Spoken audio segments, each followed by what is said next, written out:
Most of my life was spent as a pet parent, not a veterinarian. And so I wasn't always making the most conscious decisions when it came to the supplements and the treats and the food and other pet products that I was choosing. Even after I graduated, I still look back and think like, I didn't really have a lot of awareness around the problems that can come from some of the most common pet products. It wasn't actually until I had been in practice for about 5 years that I started to enter into the world of pet nutrition. This was back in 2020 when I had a lot of time on my hands due to COVID. So I enrolled in my first pet nutrition certification, and now I'm on number 5. And I've really come to this place of very conscious decision making. So I want to share with you guys 9 pet products that are very common, but that I have completely banned from my household, and I'll share with you why. But first, if you want to see more pet nutrition and wellness videos, be sure to tap that subscribe button.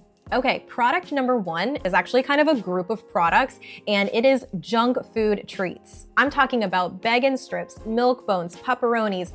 Pretty much 95% of the processed treats you see in a pet store, I have completely banned from my house. These treats are empty calories. They are not contributing to your pet's health in any positive way. And I really like to think of our pets' treats as our snacks. If I'm going to the pantry and I'm picking chips and all these highly processed foods for my snacks, I'm probably not going to be as healthy as I would be if I went to the fridge and I picked out some fruits and vegetables. And the same goes for our pets. If we are choosing poor quality junk food treats to give them day in and day out, that's going to eventually have a more negative impact on their life than if we were to choose even just less processed single ingredient treats, making our own treats at home, or just opting for those fruits and veggies, which are low calorie, loaded with antioxidants and other nutrients that can boost their health. The second pet product I've completely banned is meat meal. It's not so much the meal portion that concerns me, it's the term meat. Unless a pet food or treat manufacturer is specifying what species that came from,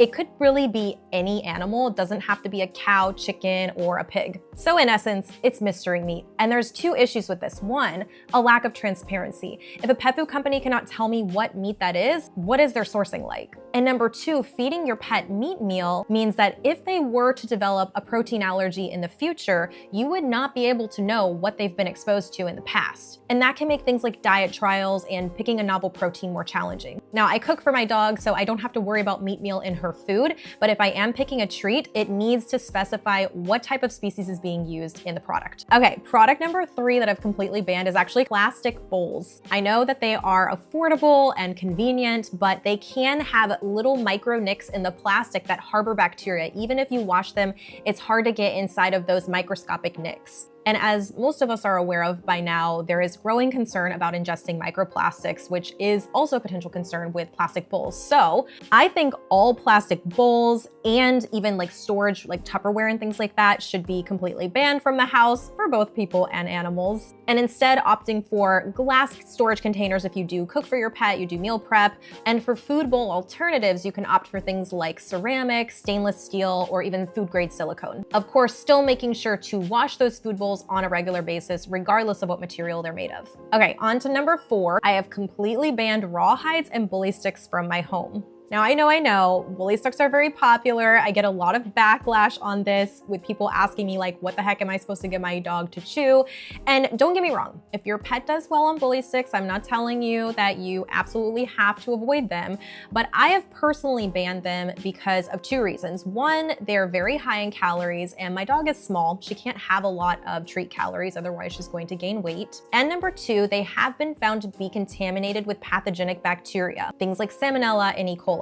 Rawhides have also been found to be contaminated with these things, but the whole processing of a rawhide is honestly very disturbing. The amount of chemicals and things that are used to process rawhides are just not something I'm comfortable allowing my pet to ingest, especially because rawhides have no health benefits and they can be very hard to digest. So they are a no in my home. Product number 5 that I've banned from my home is food coloring. We know the potential negative effects of food coloring in people. Unfortunately, we don't have as much research in pets as of yet, but what we do know is that food coloring is completely unnecessary. It is put into the product to appeal to you, the consumer, not to benefit your pet in any way. We don't have the long-term studies to say what happens if we feed our pet food coloring every single day, every single meal for a decade or more of their life. So without the safety data or any sort of health benefits that are going to come from food coloring, it's just not something I'm going to allow in my house.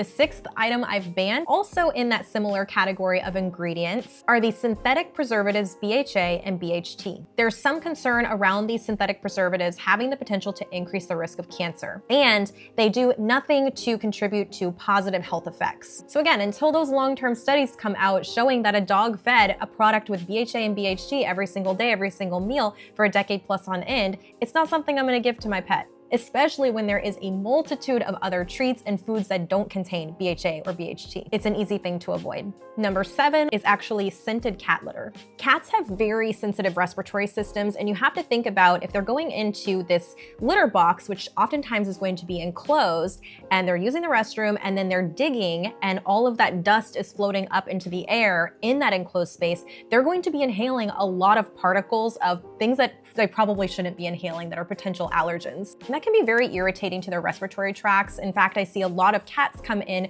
whose owners use scented cat litter and they have signs of feline asthma. So we want to try to reduce down those allergens in the air as much as we can. And this can also extend into things like candles, incense, and essential oils that can also be irritating to kitties' respiratory systems. And if you do find that you need a scented product to keep your house smelling fresh, then you're probably not scooping the litter box frequently enough. Do it at least once a day, if not twice.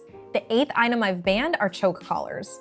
I have seen multiple pets come in the clinic for wounds and injuries caused by these collars and inappropriate training, which is really the foundational problem, right? If we need to use a choke collar, we're probably not trained properly to walk on a leash. I really don't recommend collars at all, especially for small dogs or dogs that pull very hard, because again, we can have some damage and injury to the neck and the trachea, and it may increase the risk of tracheal collapse over time in small dogs. So I always advocate for training to walk properly on a leash and using harnesses that are well-fitting and don't put pressure on the neck.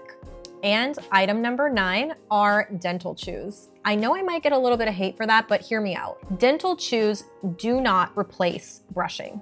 I've seen many dogs come in who get dental chews every single day and still have absolutely atrocious teeth. They may help reduce plaque buildup a little bit, but you're still gonna have to do daily brushing to really make a difference. And here are my 2 primary issues with dental chews. First off, they're high in calories. Again, my dog is small and I really would rather her treat calories, which should make up no more than 10% of her total daily intake, come from healthy options like fruits, vegetables, and lean meats. So I opt for daily dental care and regular dental cleanings instead of using high-calorie dental chews. The second concern I have is that over my 17 years in the veterinary field, I've seen many dogs come in with acute gastroenteritis and even hemorrhagic gastroenteritis, which is basically a fancy term for very bloody diarrhea that can be fatal in severe cases, secondary to starting them on a dental chew. They can just tend to be a little bit harder to digest and are definitely something I suggest to avoid in pets who have very sensitive tummies. Now again, it's one of those things where it's like if your pet does well on dental treats and you do feel like it's actually helping their teeth